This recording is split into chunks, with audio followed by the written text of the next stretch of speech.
Today I am going to be making a honeybee swarm trap.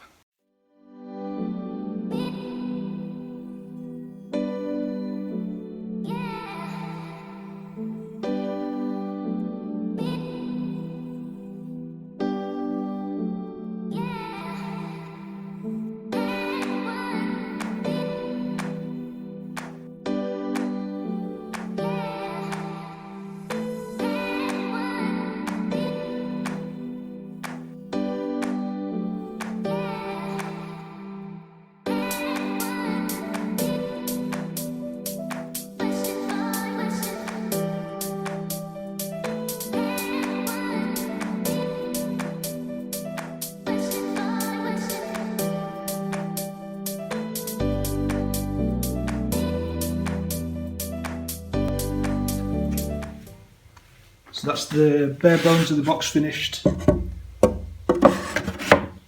it just kind of works like a normal brood box really. I've sort of cut the sides recessed so the frames sort of fit in like that with a bee space around the bottom and the sides. I'm going to put one full frame in and then the rest are going to be these frames which I've just cut about an inch of foundation and put that at the top.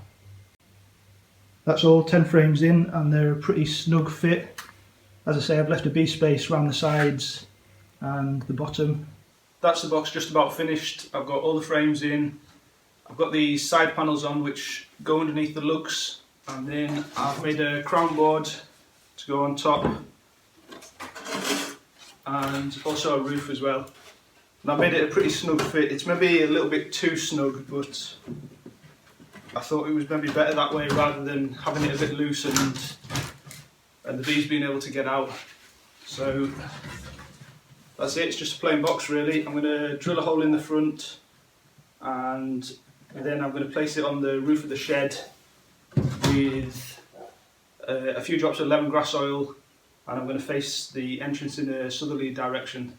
So this will be the front of the box. I'll drill a hole down here, probably maybe just a little bit smaller than a 50p piece. As I say, that's all the frames in.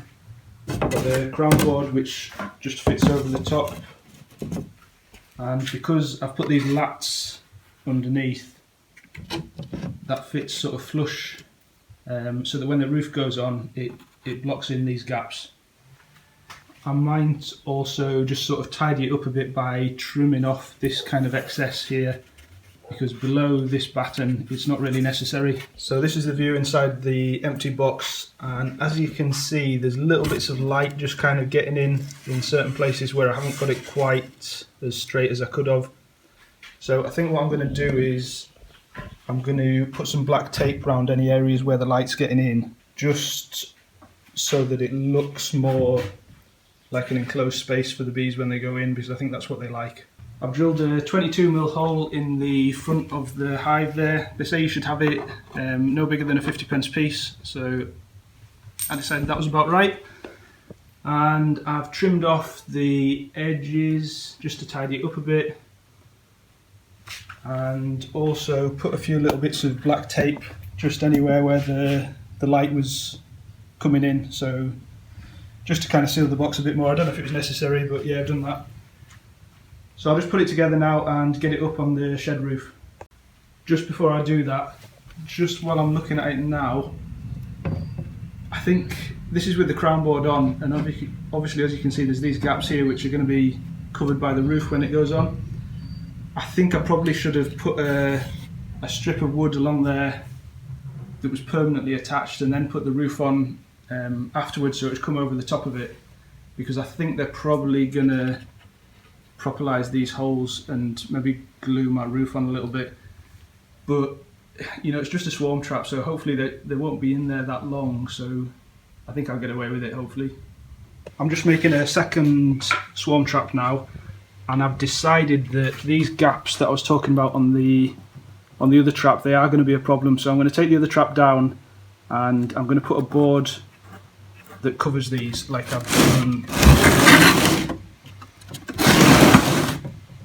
on this side, and that's just going to stop the bees propellizing it and preventing me from getting the lid off. So that's the trap in place. I've put it up on top of the shed and it's facing south. And there's the second trap in position. That's both traps set now. I'll keep an eye on those over the next sort of week or two, and hopefully I'll have something to report back. I've also ordered a beehive, a national hive, which I will set up and bait that as well. Thanks very much for watching, and I'll see you in the next vlog.